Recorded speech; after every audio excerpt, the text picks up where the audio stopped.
করবেন ইসলামী আন্দোলন বাংলাদেশ ভোলা জেলা উত্তরের সংগ্রামী সেক্রেটারি জননেতা তরিকুল ইসলাম তারেক। বক্তব্য রাখবেন জননেতা তরিকুল ইসলাম তারেক। নাহমাদুহু ওয়া নাশকুরুহু ওয়া নুসাল্লি আলা রাসূলিহিল কারীম। আম্মা বাদ, ফাউযু বিল্লাহি মিনাশ শাইতানির রাজীম। বিসমিল্লাহির রহমানির রহিম। ওয়ালা তাকরাবুজ জিনা। সাদাকাল্লাহুল আযীম। ইসলামী আন্দোলন বাংলাদেশ ভোলা জেলা উত্তর শাখা কর্তৃক আয়োজিত আজকে বিশেষ করে দ্বীপ জেলা ভোলার তজুমুদ্দিন উপজেলায় শম্ভুপুর ইউনিয়নে আমার এক বোনকে পালাক্রমে দিন দুপুরে ধর্ষণের প্রতিবাদে আজকের এই বিক্ষোভ মিছিলের সম্মানিত সভাপতি, জেলা নেতৃবৃন্দ, প্রিয় সহযোদ্ধা, প্রিয় ভোলাবাসী, আমরা একটা কথা বলে থাকি যে যারা চাঁদাবাজ এবং দর্শক এরা কোনো রাজনৈতিক কর্মী হতে পারে না। কিন্তু আসল বাস্তব সত্য কথা হলো যারা চাঁদাবাজি করে আর দর্শন করে এরা কোনো না কোনো দলে ছত্রছায়া করে থাকে।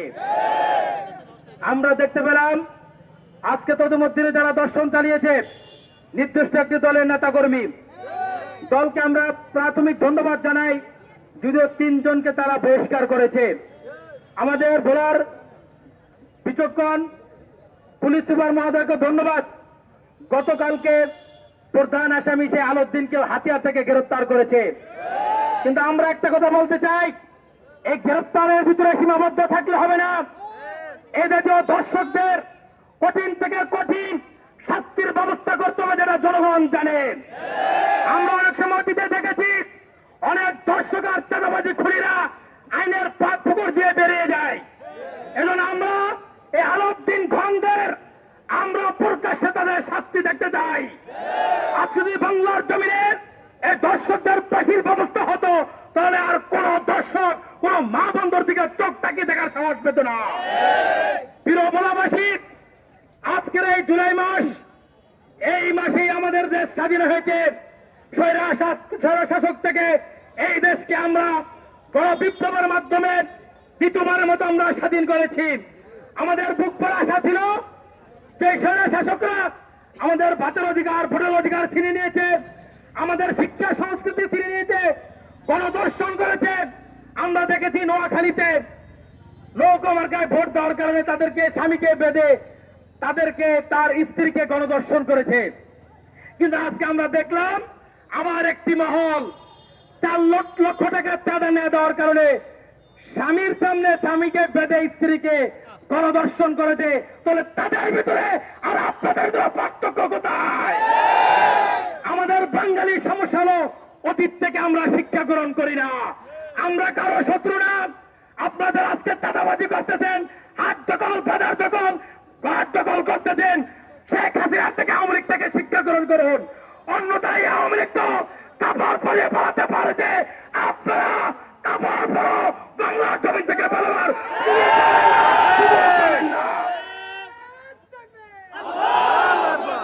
আমরা আজকে দেখতে পেলাম 28 তারিখ বিশ্ব ইফতার সম্মেলন করার পরে মহাসমাবেশ, একটি দলের মাথা খারাপ হয়ে গেছে।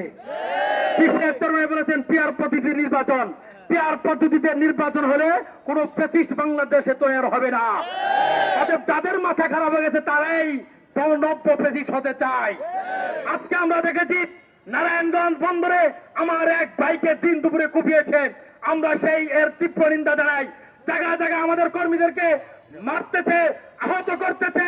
আমরা স্পষ্ট বলে দিতে চাই, সাপের লেজ দিয়ে কান খুঁচাতে দেবেন না, সকল গোত্রে হাত দিবেন না। বিশ্বের ধর্মকে আপনারা চিনেন নাই, চিনার চেষ্টা করুন। বিশ্বের ধর্মের রক্ত যদি শেখাতে না প্রথম করতে পারেন নাই, আপনারা যদি ধর্মের বিক্ষোভের গায়ের দিকে হাত তোলেন, সে হাতকে ভেঙে ফেলা হবে। হবে না, হবে না, হবে না। সাবধান করে দিতে চাই, বিশ্বের ধর্মের রক্তকে কেউ হজম করতে পারে নাই, খবরদার আপনারাও পারবেন না।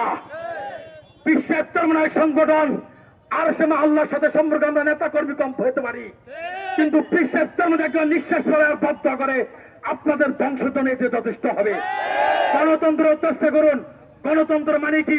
একজন একজনের সমালোচনা করবে, বিরুদ্ধে বক্তব্য দিবে সেটা পাল্টা আপনি সমালোচনা করে বক্তব্য দিন, কিন্তু কটূক্তি করবেন, বিভিন্ন গালিগালাজ করবেন, সেটা বাংলার তাওহীদি জনতা কিন্তু সহ্য করবে না।